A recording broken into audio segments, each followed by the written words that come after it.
Assalamualaikum warahmatullahi wabarakatuh. Perkenalkan, saya Iti Susanti dengan PMC 1C 022087. Di sini saya akan menjelaskan materi pembelajaran akuntansi keuangan 3, khususnya mengenai kebijakan akuntansi. Seperti apa sih kebijakan akuntansi itu?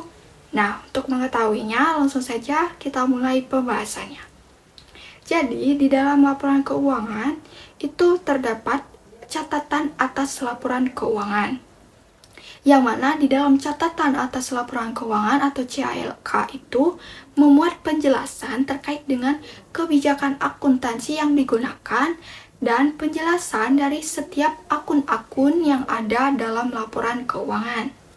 Nah, dasar dalam penyusunan laporan keuangan itu adalah kebijakan akuntansi yang diturunkan dalam standar akuntansi keuangan. Nah, namun yang perlu kita ketahui di sini adalah bahwa tidak semua standar akuntansi itu dapat dijadikan sebagai kebijakan akuntansi perusahaan. Nah, standar akuntansi ini itu disesuaikan dengan kebutuhan perusahaan. Oleh karena itu, kebijakan akuntansi yang muncul dalam catatan atas laporan keuangan atau CALK itu adalah kebijakan akuntansi yang digunakan perusahaan sebagai dasar mereka ketika mereka menyusun laporan keuangan. Nah, pada umumnya entitas itu memilih dan menerapkan kebijakan akuntansi secara konsisten untuk transaksi, kemudian peristiwa, dan kondisi lainnya yang serupa, kecuali PSAK secara spesifik mengatur atau mengizinkan pengelompokan pos-pos dengan kebijakan akuntansi berbeda adalah hal tepat. Nah, jika PSAK itu mengizinkan pengelompokan tersebut, maka untuk kebijakan akuntansi yang tepat dipilih dan diterapkan secara konsisten. Nah, teman-teman, terkait dengan konsistensi penerapan kebijakan akuntansi, itu akan memudahkan pembaca laporan keuangan dalam membandingkan laporan keuangan dari satu periode ke periode berikutnya. Karena kenapa? Karena jika terjadi ketidakkonsistenan penerapan kebijakan akuntansi, nah maka itu akan menyebabkan salah satu dari karakteristik kualitatif laporan keuangan, yaitu dapat dibandingkan itu tidak dapat dipenuhi. Nah, lalu bagaimana jika entitas itu ingin mengubah kebijakan akuntansinya? Nah, ada dua kemungkinan terjadinya perubahan kebijakan akuntansi oleh entitas, yaitu perubahan mandatori dan perubahan secara sukarela. Perubahan kebijakan akuntansi dapat dilakukan entitas dengan memenuhi ketentuan dalam standar PSAK 25 revisi 2009 menjelaskan entitas mengubah suatu kebijakan akuntansi hanya jika perubahan tersebut dipersyaratkan oleh suatu PSAK atau perubahan SAK seperti revisi PSAK aset tetap, penambahan PSAK baru. Contohnya, jika PSAK yang menjadi rujukan perusahaan itu berubah atau terjadi revisi, maka kebijakan akuntansinya itu juga ikut berubah. Nah, perubahan inilah yang dinamakan dengan perubahan secara mandatori, sehingga untuk perubahan ini itu tidak bisa ditolak. Kemudian yang kedua itu perubahan kebijakan akuntansi juga dapat dilakukan jika dari perubahan tersebut dapat menghasilkan laporan keuangan yang bisa memberikan informasi yang andal dan lebih relevan tentang dampak transaksi, peristiwa, ataupun kondisi lainnya terhadap posisi keuangan, kinerja, atau arus kas dari entitas. Nah, perubahan ini disebut dengan perubahan secara sukarela.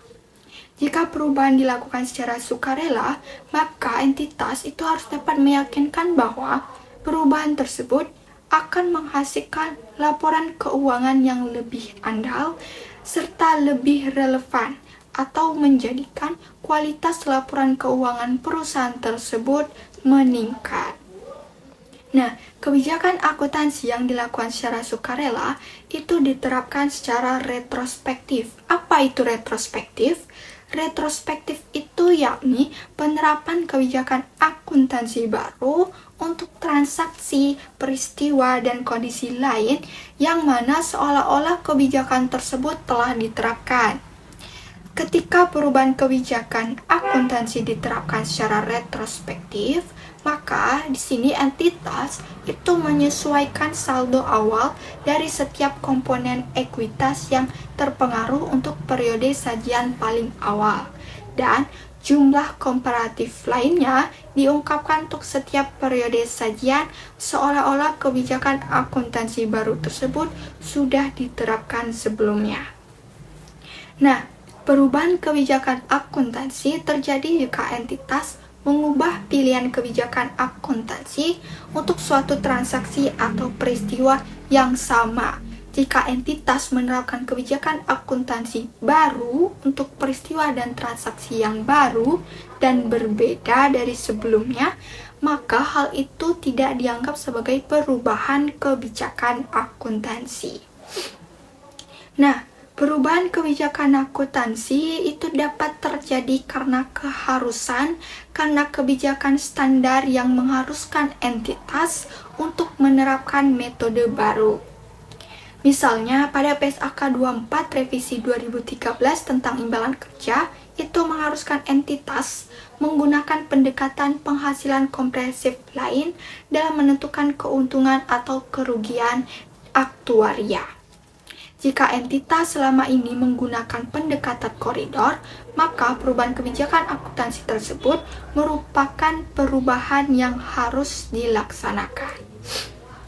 Nah, adapun contoh kejadian yang merupakan perubahan kebijakan akuntansi yaitu perubahan metode persediaan yang semula dari metode rata-rata atau average menjadi metode FIFO atau masuk pertama keluar pertama.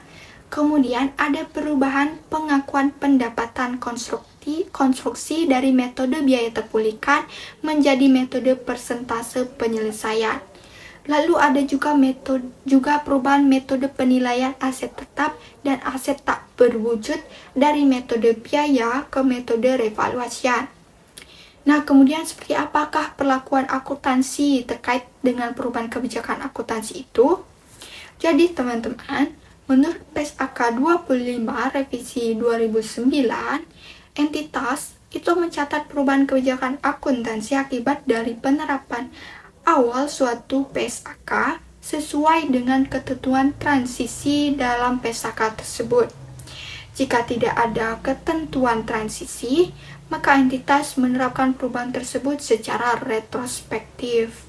Ketentuan penerapan secara retrospektif jika dilakukan ketika entitas itu mengubah kebijakan akuntansi secara sukarela. Nah, perubahan kebijakan akuntansi yang tidak diatur dalam ketentuan transisi atau perubahan kebijakan akuntansi yang dilakukan secara sukarela itu diterapkan secara retrospektif. Yang dimana tadi dijelaskan bahwa penerapan retrospektif itu adalah penerapan ketika kebijakan akuntansi baru untuk transaksi, peristiwa, dan kondisi lain seolah-olah kebijakan tersebut telah diterapkan. Nah, lalu seperti apa penyajian kembali retrospektif itu? Nah, penyajian kembali retrospektif itu dilakukan dengan penyesuaian pengakuan, pengukuran, penyajian, dan pengungkapan jumlah unsur-unsur laporan keuangan, seolah-olah kebijakan akuntansi tersebut telah diterapkan. Nah, ketika perubahan kebijakan akuntansi itu diterapkan secara retrospektif, maka di sini entitas itu harus menyesuaikan beberapa hal, yakni terkait dengan saldo awal setiap komponen ekuitas yang terpengaruh untuk periode sajian paling awal, serta Jumlah komparatif lainnya diungkapkan untuk setiap periode sajian, seolah-olah kebijakan akuntansi baru tersebut sudah diterapkan sebelumnya.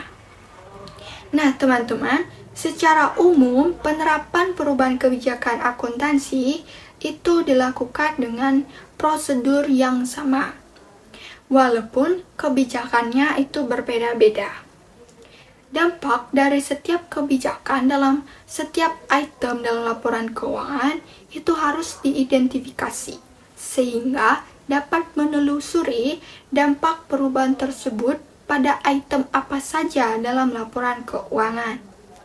Nah, PSAK nomor 25 revisi 2009 itu menjelaskan bahwa saat terjadi perubahan kebijakan akuntansi, laporan keuangan periode komparatif itu harus disajikan kembali dengan menggunakan kebijakan akuntansi yang baru.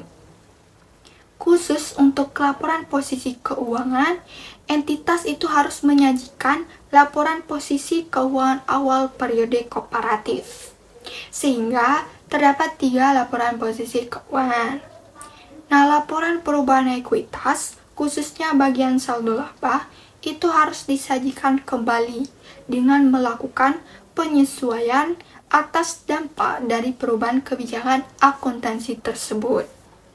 Dampak retrospektif perubahan kebijakan itu akan disajikan dengan menyesuaikan terhadap nilai saldo laba awal periode komparatif. Nah, untuk pembahasan selanjutnya yaitu terkait dengan perubahan estimasi. Jadi, dalam kebijakan akuntansi dalam penerapannya itu menuntut entitas untuk melakukan estimasi. Perubahan estimasi ini diterapkan secara prospektif. Artinya, perubahan tersebut dilakukan pada tahun perubahan dan tahun setelah perubahan tersebut terjadi.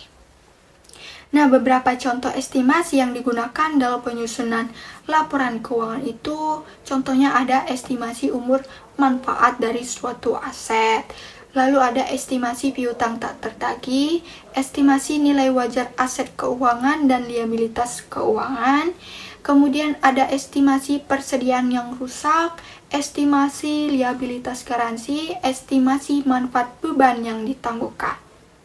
Untuk estimasi umur manfaat itu boleh diubah, misalnya memperpanjang umur manfaat dari suatu aset.